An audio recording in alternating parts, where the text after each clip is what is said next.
కోసం మనోడు అవుతారని చూడండి చూడు ఏం చేస్తున్నారు. గ్లూకోజ్ వాటర్ తాగి ఇక్కడ గ్లూకోజ్ తెస్తే గ్లూకోజ్ పౌడర్ వేసుకొని ముద్ద అద్దుకొని తింటున్నారు. గ్లూకోజ్ పొడిలో కర్రీ చేసిన అనపకాయలు కర్రీ చేసి ముద్ద చేసి అట్లా గ్లూకోజ్ పొడిలో ముద్ద వేసుకొని పిసుకొని తింటాడు. వాళ్ళకి ఏం టేస్ట్ వస్తుందో ఏం అర్థం కాలే. బాగుందేనా? బాగుందే? బాగుందంట. బాగా ఆటంగా తింటున్నారు దీన్ని. చిచి టేస్ట్ బాగుండదు. అది చల్లగా ఉంటుంది, ఇది వేడిగా ఉంది. ఏమంటది అది? కర్రీ పెట్టి పెడతా అంటే తినట్లే. దాంట్లో గ్లూకోజ్ పొడి వేసుకొని తింటున్నారు. వీడు చూద్దామా ఇటు జిక్కుతాట కాలుతాదరాన్ని కూడా ఏ స్పర్శలు వేసాం లేదు తినేదే. చూడు వెతుకుతున్నావు ఏంటది? నా పెట్టుకో.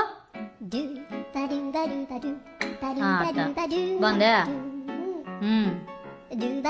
వీడిని ప్రయోగాలు చేసా. దీంట్లో గ్లూకోజ్ పొలంతా పిసికి మళ్ళీ వానికి పెడుతున్నాడు. సరేలే బాయ్ బాయ్ బాయ్ చెప్పన్నా.